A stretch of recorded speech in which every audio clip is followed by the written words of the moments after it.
uita că ești român, nu uita că ești român, că sus îndea la tine sat popaii ori te-a botezat și nana Stanca te-a ținut un an la sân.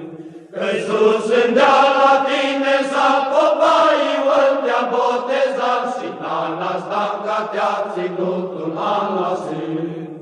Pe la noi a vis colimbii de păgâni, dar am rămas până-n sfârșit totul stăpân.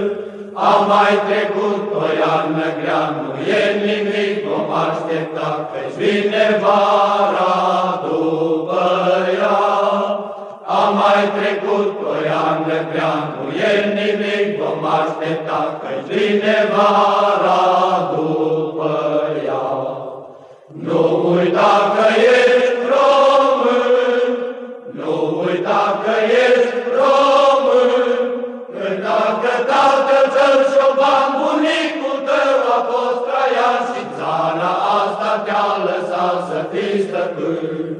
Că dacă tatăl tău șoban, bunicul tău a fost Traian și țara asta te-a lăsat să fii stăpân. Pe la noi a vis colimbii de păgâni, dar am rămas până-n sfârșit totul stăpân. Am mai trecut o iarnă grea, nu e nimic, vom aștepta că-ți vine vara după ea.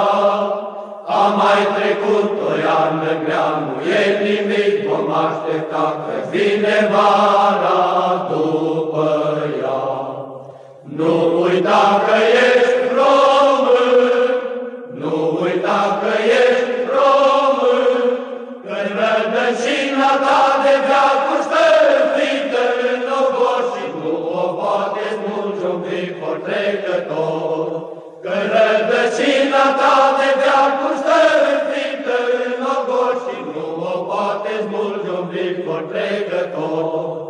Pe la noi a vis colimbii de păgâni, dar am rămas până-n sfârșit totul stăpân.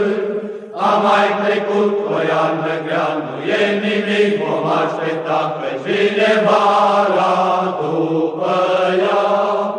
Am mai trecut o iarnă grea, nu e nimic, vom aștepta că-ți vine vara după ea. Nu uita că ești român, nu uita că ești român, că rădăcina ta de veacuri stă înfită în ogor și nu o poate smulge un vifor trecător. Că rădăcina ta de veacuri stă înfită în ogor și nu o poate smulge un vifor trecător.